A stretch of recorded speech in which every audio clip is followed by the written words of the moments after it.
2.5 घंटे में खेल हो गया। क्या खेल हुआ ये आपको कल पता चलेगा।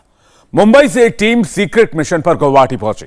उद्धव और पवार जो प्लान बना रहे हैं उस प्लान को तोड़ने के लिए यह टीम आई थी। होटल में सारे विधायकों को छोड़कर शिंदे अकेले इस टीम से मिलने पहुंच गए, क्योंकि अगर यह टीम होटल में आती तो बात लीक होने की भी आशंका थी।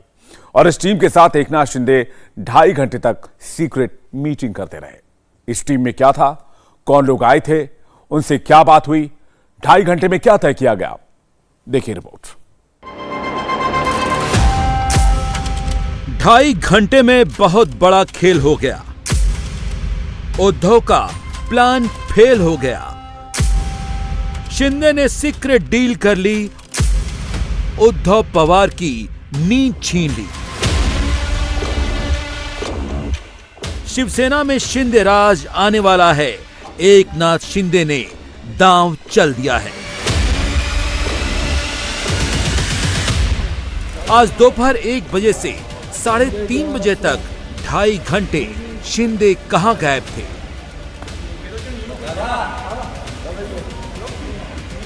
होटल रेडिसन ब्लू से शिंदे की कार 1 बजे निकली तो कहां गई। एकनाथ शिंदे क्या कामाख्या मंदिर में पूजा करने गए थे? देखो, वहां जाने की जरूरत नहीं, क्योंकि महाराष्ट्र का भवितव्य महाराष्ट्र में तय होना चाहिए, मुंबई में तय होना चाहिए। अगर गुवाहाटी गए तो कामाख्या देवी जो है वहाँ वो जादू टोना भी होता है, मैं सुना। और मुझे कोई बता रहे थे कि कामाख्या देवी के दर्शन के लिए वो गए सब, और वो वहाँ के जादू टोना से कुछ हासिल हो क्या नहीं हो मुझे मालूम नहीं, मेरे को इन्फॉर्मेशन नहीं है, लेकिन वो कामाख्या देवी के दर्शन को गए ऐसा मैंने सुना। गुवाहाटी और मुंबई 2 जगह पर पूरे देश की नजर थी। गुवाहाटी से खबर ये थी जो एनसीपी नेता जयंत पाटिल कह रहे थे, लेकिन सच ये नहीं है, क्योंकि कामाख्या मंदिर में 22 जून से 26 जून तक मेला चल रहा है। 22 जून से मंदिर के कपाट बंद कर दिए गए हैं और इन 3 दिनों तक पूजा बंद है। और 26 जून को सुबह देवी का विधिवत स्नान कराया जाएगा, फिर मंदिर का कपाट खुलेगा, तब जाकर पूजा शुरू होगी। अब सवाल यह है, जब मंदिर बंद था तो एकनाथ शिंदे 2.5 घंटे तक कहां गए थे? इस सस्पेंस पर पर्दा हटाने से पहले शिंदे गुट को लेकर शिवसेना का आज का स्टैंड क्या था वो सुनना जरूरी है। हम हार मानने वाले नहीं, हम जीतेंगे। फ्लोर ऑफ द हाउस पर जीतेंगे। अगर लड़ाई सड़क पर हो गई तो वहां भी जीतेंगे। जिसको हमारा सामना करना है मुंबई में आ सकते हैं। बहुत ही गलत कदम उठाया है लोगों ने, उनको हमने मौका भी दिया वापस आने का। अब मुझे लगता है टाइम निकल चुका है, पूरी तैयारी है। आप आइए, अब हमारा चैलेंज है, आप आइए। जो हमको करना है वो हमने कर लिया है। आप फ्लोर ऑफ द हाउस पर पवार साहब हमारे महाविकास आघाड़ी के नहीं तो देश के राजनीति के सबसे बड़े नेता हैं। मैं तो उनको भीष्म पितामह कहता हूँ। और पवार साहब और मुख्यमंत्री जी का निरंतर डायलॉग चल रहा है। हम सब एक दूसरे के संपर्क में हैं, चाहे कांग्रेस के नेता हो, एनसीपी के बड़े नेता हो, शिवसेना के नेता हो, हम सब एक साथ। कल तक नरम उद्धव कैम की जब जुबान आज बदली, उससे ये तो साफ हो गया कि मामला अब सुलह के रास्ते पर चलने वाला नहीं है। सियासत का संघर्ष होगा और बड़ा भीषण होगा। मला तर तुम्ही जे म्हणालात ते नॅशनल पार्टी आहे, ते महाशक्ती आहे, ज्यांनी अख्ख्या पाकिस्तान म्हणजे काय परिस्थिती होती माहित नाही। तर याच्यामध्ये त्यांनी मला सांगितलेलं आहे, तुम्ही जो हा निर्णय घेतलेला आहे हा देशातला ऐतिहासिक मागे आमची पुरी शक्ती आहे। कुठेही काही लागलं तर कधी कमी पडणार नाही याची प्रचिती आपल्याला जेव्हा जेव्हा आवश्यकता भासेल तेव्हा तेव्हा सगळ्यांना येईल. शिंदे और उद्धव के बीच तलवारें खिंच चुकी हैं और शिंदे भी कह चुके हैं नंबर गेम में वो बहुत आगे हैं. उद्धव अयोग्य साबित करें या कुछ और, फर्क नहीं पड़ता. उद्धव ने लाइन खींची तो शिंदे ने उससे बड़ी लाइन खींच दी, जिसकी तस्वीर आज सुबह से ही आनी शुरू हो गई. सुबह 9 बजे एकनाथ शिंदे ने होटल के अंदर मौजूद 37 शिवसेना और 9 निर्दलीय विधायकों के साथ बैठक की. 11 बजे के करीब दोबारा विधायकों के साथ एकनाथ शिंदे ने फिर से बैठक की. दोपहर में करीब 1 बजे एकनाथ शिंदे होटल से निकले. खबर ये आई कि शिंदे मुंबई जा रहे हैं. फिर खबर ये भी उड़ी कि शिंदे कामाख्या मंदिर गए. इस बीच दोपहर 1:45 पर एक और विधायक दिलीप लांडे सूरत के रास्ते चार्टर्ड प्लेन से गुवाहाटी के रेडिसन ब्लू होटल में पहुंचे. करीब 2.5 घंटे बाद शिंदे होटल लौटे तो उस वक्त सूरत से एक और विधायक राजेश क्षीरसागर भी पहुंच गए.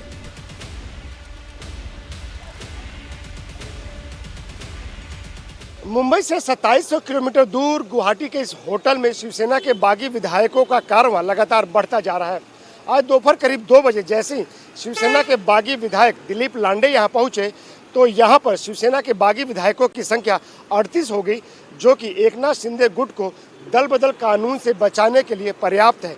यही वजह है कि एकनाथ शिंदे के गुट ने यह तय किया है कि वो इस लड़ाई को राजनीतिक तौर पर तो लड़ेंगे, इसके अलावा कानूनी तौर पर भी इस लड़ाई को लड़ा जाएगा. आज सुबह सबसे पहले 9 बजे के करीब एकनाथ शिंदे ने यहाँ पर शिवसेना के बागी विधायक और निर्दलीय विधायकों के साथ बैठक की और आगे की रणनीति को फाइनल किया. इस बीच जैसे ही मुंबई से ये खबर आई कि महाराष्ट्र विधानसभा के डिप्टी स्पीकर ने एकनाथ शिंदे की जगह अजय चौधरी को महाराष्ट्र विधानसभा में शिवसेना के नेता के तौर पर दर्जा दे दिया है, तो फिर से यहाँ पर एक अर्जेंट मीटिंग हुई जिसमें एकनाथ शिंदे ने और बागी विधायकों ने तय किया कि वो इस मामले को कानूनी तौर पर लड़ेंगे और जरूरत पड़ी तो कोर्ट भी जाएंगे. लेकिन सवाल तो यह है कि इस 2.5 घंटे शिंदे कहां थे. ये वो सस्पेंस है जो उद्धव ठाकरे की नींद उड़ा सकता है. इस बात की पुख्ता खबर है कि शिंदे 1 से 3:30 बजे के बीच कामाख्या मंदिर नहीं गए थे. गुवाहाटी शहर में ही एक सीक्रेट जगह पर मीटिंग की, जहां मुंबई में आए कुछ लोगों से मुलाकात की. माना जा रहा है कि मीटिंग में उद्धव ठाकरे को काउंटर कैसे करना है उसका प्लान बनाया गया. कहा तो ये जा रहा है कि उस मीटिंग में लीगल एक्सपर्ट भी मौजूद थे, जिनसे शिंदे ने उद्धव ठाकरे के हर उस सवाल का लीगल जवाब क्या हो सकता है उसको समझा. पिछले 3 दिनों में गुवाहाटी के इस होटल से पहली बार एकनाथ शिंदे बाहर निकले और उनके करीबी विधायकों की तरफ से दावा किया गया कि वो कामाख्या मंदिर दर्शन के लिए गए हैं. लेकिन अंबुबाची के चलते कामाख्या मंदिर फिलहाल बंद है, तो ऐसे में दर्शन का सवाल ही नहीं उठता. जानकारी यह है कि इस होटल से निकलकर एकनाथ शिंदे गुवाहाटी शहर गए और वहां पर उन्होंने ये गुप्त मीटिंग की. इस गुप्त मीटिंग में संविधान और कानून के जानकार मौजूद थे और इस बैठक में इस लड़ाई को आगे कैसे कानूनी तौर पर लड़ना है उसको लेकर अंतिम निर्णय किया गया. और ये बताया गया कि इस मीटिंग के बाद कुछ और लीगल एक्सपर्ट्स थे, एकनाथ शिंदे राय ले सकते हैं, क्योंकि एकनाथ शिंदे को अब ये पता चल गया है कि देर सवेर ये लड़ाई चुनाव आयोग के साथ साथ हाई कोर्ट और सुप्रीम कोर्ट भी जाएगी. तो ऐसे में एकनाथ शिंदे अपनी लड़ाई पूरी तरह से जीतने के लिए हर वो मुमकिन तैयारी कर लेना चाहते हैं, ताकि शिवसेना पर उनका दावा बरकरार रहे और जो बार बार वो दावा कर रहे हैं कि असली शिवसेना वो है, तो वो अपने इस दावे को भी अमली जामा पहना सकें. उद्धव ये बात अच्छी तरह से समझ चुके हैं कि शिंदे बाजी अपने हाथ में कर चुके हैं और आज उन्होंने शिव सैनिकों के सामने इमोशनल कार्ड भी प्ले कर दिया. शिंदे गुट का आरोप है कि उद्धव ठाकरे शिव सैनिकों को उकसा रहे हैं. मैं जब मुंबई में था तो मुझे 100 वर्कर्स ने घेरा हुआ था मेरे गाड़ी को कि आप होटल में ही रहिए, जबकि मेरी पत्नी बीमार थी घर पे.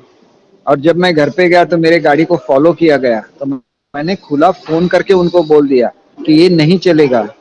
जो बाला साहब का ड्रीम था कोंकण में शांति लाने का, उसके लिए मैं लड़ा हूँ, और ऐसे आदमी को आप ऐसे ट्रीट करेंगे तो मैं तो कतई इसको ये नहीं कर रहा हूँ. और पवार साहब और अजित पवार साहब भी हमारे नेता है, अगर वो ऐसे बोलेंगे कि आ जाए तो फिर सिक्योरिटी कौन देखेगा उनका? आज भी वो बोल रहे हैं आके दिखाओ, ये तो धमकी हो गई।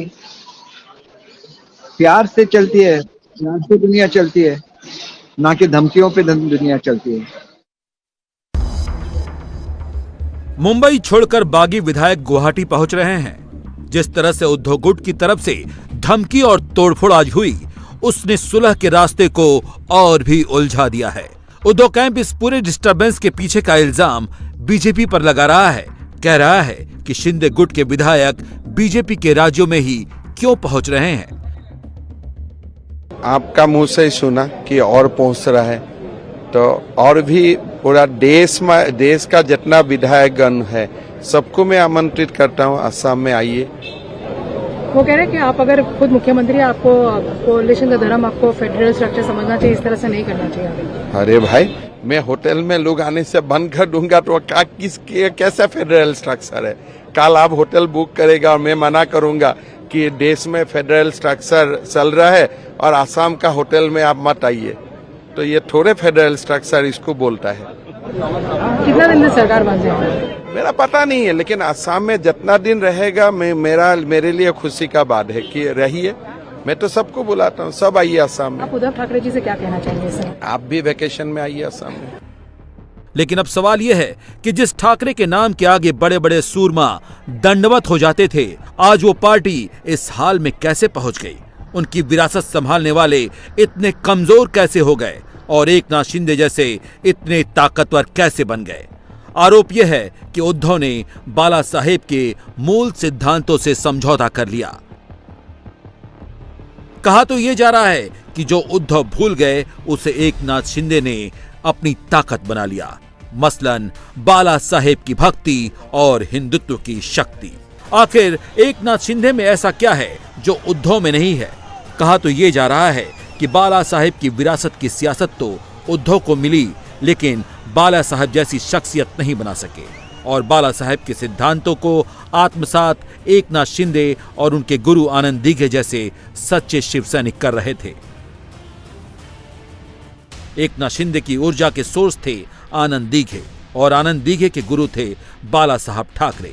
एकनाथ शिंदे अगर कट्टर शिव सैनिक बने और उनकी रगों में अगर एक शिव सैनिक का लहू दौड़ता है तो उसकी वजह यही कनेक्शन है। एकनाथ शिंदे सतारा के रहने वाले थे। 70 के दशक में ठाड़े आए तो परिवार के खर्च के लिए ऑटो रिक्शा चलाया और इसके बाद आया साल 1980 जब एकनाथ शिंदे ने अपनी सियासी इनिंग की शुरुआत की और शिवसेना में शामिल हो गए। ठाणे शहर में जो ऑटो चलाने वाले लोग हैं उनका क्या कहना है ये जानने की कोशिश करते हैं। आप मुझे बताइए, आप एकनाथ शिंदे को किस तरह से देखते हैं? क्या कभी आप लोगों की उन्होंने मदद की है? मैंने जिस बार जब भी गया साहब के पास, साहब ने कभी हम लोगों को मदद किया, हम लोग के लिए ही हितकारी हैं। वो भी कभी ऑटो चलाया करता था, आज आपको फक्र होता है जब वो इस बड़े मुकाम पर पहुंच गए? बहुत गर्व होता है, ऐसा होना चाहिए। हम लोग का सर ऊंचा हो जाता है। थाना में जो किए बहुत अच्छा किए। आनंद दीघे को ठाणे का ठाकरे कहा जाता था। आनंद दीघे की ट्रेनिंग में शिंदे कट्टर शिव सैनिक बनकर उभरे, लेकिन हिंदुत्व के प्रति प्रेम का पहला बीज संघ की शाखा में जाकर पड़ चुका था, जो बाला साहब ठाकरे और गुरु आनंद दीघे की छांव में रहकर बड़ा वृक्ष बन गया। बघायला लागलं तर सगळ्यात छोटा होतो म्हणजे वयाने, परंतु सगळेच मला तेव्हापासून असं म्हणजे तेव्हा काय नेता लीडर असा विषय नव्हता, पण कमी वय असताना देखील जे ज्येष्ठ माझ्यापेक्षा मोठ्या वयाचे कार्यकर्ते होते ते देखील मला पुढे करायचे, अरे एकनाथ तू कर। मग तिथे शाखा होती, म्हणजे संघाची शाखा होती, आमच्या घराच्या बाजूलाच होती। तेव्हा शिवसेनेची शाखा नव्हती तिकडे, तर मग संघाच्या शाखेत जायचो आम्ही, ते सगळं प्रार्थना वगैरे म्हणायचो आणि मग तेव्हा शाखा नव्हती। मग एक असा प्रसंग झाला, त्या प्रसंगाचा मी इथे खुलासा करू इच्छित नाही, पण आम्हाला संघाच्याच एका माणसाने सांगितलं की तुम्ही हे प्रकरण आनंद दिघेंच्याकडे घेऊन जावा, तर याच्यातून तुम्हाला मार्ग ते दाखवतील आणि तुमचा प्रश्नही सोडवतील। तसा दिघे साहेबांची आमची तशी माझी ती पहिली भेट होती।